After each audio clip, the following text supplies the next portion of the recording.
देशामधील वैद्यकीय प्रवेशासाठी अत्यंत महत्त्वाची मानली जाणारी नीट UG 2026 परीक्षा अखेर रद्द करण्यात आली आहे.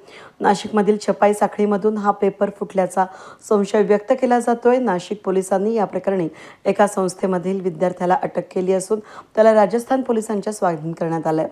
राजस्थानमधील शिखरे या रॅकेटचे केंद्र असल्याचं समोर आलं असून त्या ठिकाणी परीक्षापूर्वीच गेस पेपर 7.3 लाख रुपयाला विकला गेल्याचा यावेळेस उघड झाला आहे. या प्रकरणी नाशिक गुन्हा शाखा युनिट 2चं पथक इंदिरानगर परिसरात सुचिता नगर परिसरामधून संशयित शिकाऊ डॉक्टर शुभम खेरणार वय वर्ष 30 राहणारा मूळ अंगावरी तालुका नांदगाव जिल्हा नाशिक याला सापळा रचून ताब्यात घेण्यात आलाय. तो BAMSचं शिक्षण घेत असल्याचं समजतं. गुन्हा शाखा युनिट 2 प्रभारी अधिकारी सहाय्यक पोलीस निरीक्षक हेमंत तोडकर यांच्या मार्गदर्शनाखाली उपनिरीक्षक संजय सानप, उपनिरीक्षक मनोहर शिंदे, हवालदार नंदकुमार नांदुर्डीकर, चंद्रकांत गवळी, पोलीस शिपाई महेश खानबांडे यांच्या पथकानं त्याला ताब्यात घेतलं आहे. वेद न्यूजसाठी प्रतिनिधी चंदन खरे, इंदिरानगर, नाशिक.